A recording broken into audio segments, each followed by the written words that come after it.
How's it going, guys? It's Marcus, and today we're going to be diving deep into the character of Dabi, a fairly mysterious villain that's part of the League of Villains Vanguard Action Squad. I do want to give a spoiler warning for those who are anime-only watchers because I will be using scenes that contain Dabi from the manga for the purpose of this video. Ever since Dabi was introduced in the anime and manga, I was drawn to him like a moth to a flame. To this day, I still think he's one of the coolest designed villains in the series.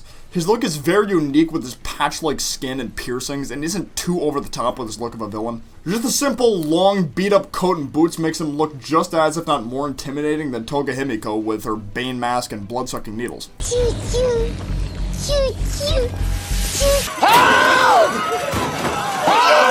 His patch-like skin that look kind of like burn marks works even better for him because of his quirk, which is called Cremation, but I'll get more into his quirk in a sec. Dabi is a character who says he wants to carry on the will of the hero killer Stain, which was to eliminate fake heroes as well as villains who flaunt their power around too much to make the future a brighter place. Stain believed that what he was doing was for the greater good of humanity and was the only way that things would change, but at the same time he did this by killing others, which should never be even a last resort to fulfill your goals. When Dabi first interacted with Shigaraki Tomura, we got to see what his personality was like for the most part. He's a very calm, laid-back individual who isn't afraid to casually insult new people he meets if he notices something about them, as he called Shigaraki ugly-looking to meet in person. At the same time, Dabi is very passionate about fulfilling his goal to achieve what Stain wanted, as he eventually decided to cooperate with Shigaraki because he felt like doing this could help him achieve Stain's goal in a more efficient manner. Dabi is not only a very cooperative villain, but has been shown to take charge in tight situations as well. The field trip arc in the anime has just ended, and if you guys noticed, Dabi was the one acting as the Vanguard Action Squad shot caller for the majority of the time, such as giving orders to Twice and having the Nomu the League brought with them only being able to listen to Dabi's voice. For Shigaraki to modify the Nomu to where it only listens to Dabi specifically shows that Shigaraki does have some type of respect for Dabi's power, and it could potentially mean he is the strongest member of the League, I guess besides Shigaraki himself, of course,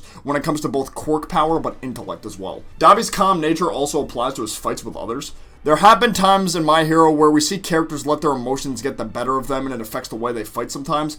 Tokoyami, for instance, although Dark Shadow is already hard to control when it's super dark outside, his anger and seeing Moonfish attacking Shoji also amplified the effects of his quirk to make it go out of control. Dabi, on the other hand, always keeps a calm nature in his fights and shows very high confidence while fighting, even if he knows he's going to lose. When he attacked Aizawa and Vlad, he showed little to no emotion while doing so. Granted, the main purpose of Dabi's clones fighting those guys was to delay them so they wouldn't be able to help the other students. Not only that, but he knew that just the attack alone on the camp would be enough to shake the world's trust of heroes. Even if they failed to kidnap Bakugo, the attack on the camp that nobody was supposed to be able to find still happened and would eventually get the attention of the media. Therefore, people would start to question Yue's reliability. That didn't end up happening in the manga, and Aizawa, Principal Nezu, and Vlad had to make public apologies, but Dabi's point was even if Bakugo didn't get taken, then something like this would still happen. Now back to the topic of Dabi's quirk. His quirk is Cremation, and the word Dabi means cremation. Not sure if this is in Japanese or not, though, because according to good old Google Translate, that's not the case, but maybe it's incorrect. So he gave himself the alias Dabi due to the power of his quirk. His quirk is a pretty straightforward ability, but it's still incredibly strong nonetheless.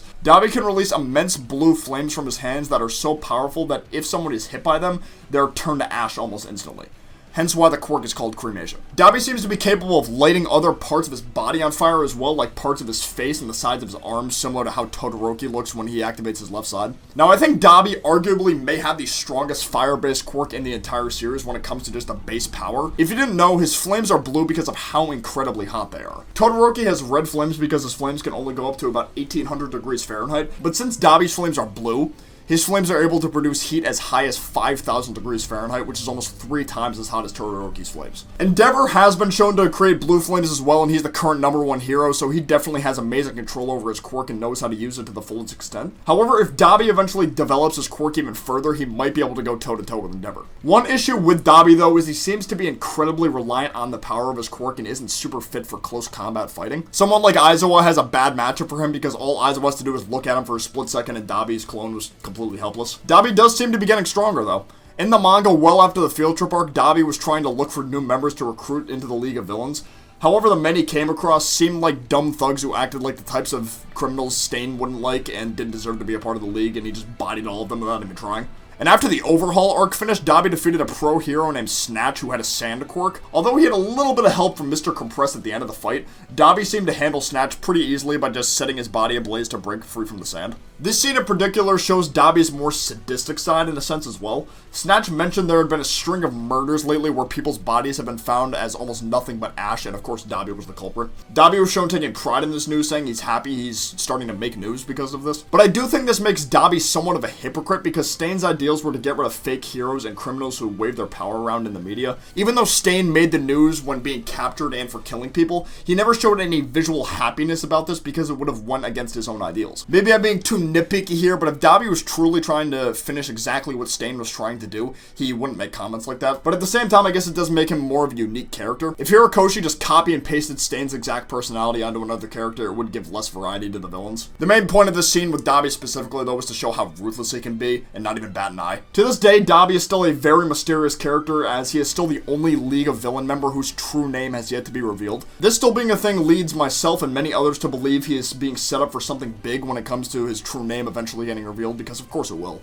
There is a popular fan theory that's been going on for a while that I can see being true, that Todoroki and Dabi are half-brothers. Dabi has the same eye color as Endeavor, and both of them have flame-related quirks, and kids inherit quirks from their parents. And he'd be Shoto's half-brother because Shoto didn't recognize him when they met face-to-face in the field trip arc, so if that was his real brother, then he would have probably recognized him. It would be really cool to see a brother versus brother fight in My Hero, but even if these two aren't brothers, it'd still be cool to see them fight regardless, just because they have similar quirks. At this point in time, I feel like some of the Class 1A students will get their own League of Villain battle. When it came to Moonfish, Mustard, and Muscular, those characters were there mostly for developmental / power-proving purposes. The Muscular and Mustard fights were developmental moments from Midoriya and Tetsu Tetsu, but the Moonfish stuff, at least in my eyes, was to show how dummy strong Dark Shadow becomes when it's very dark outside.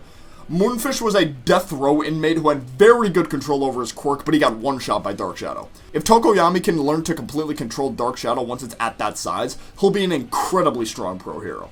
But now with the remaining League members, I feel like other Class A students might be able to get their own fights. Obviously, Midoriya is going to fight Shigaraki, but Dabi versus Todoroki would be a great fight to see as well. All in all, I love Dabi very much. I love him very, very much.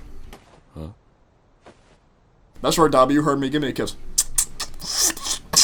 He's a very well-written, well-designed villain who still has so much great potential to his character that I cannot wait to see. But since he is a villain and the things he's done are probably past forgiveness at this point, he'll most likely eventually get arrested, but I still hope he ends up being one of the longest-lasting League members because of how much of a treat it is to see his character on screen, or should I say on panel.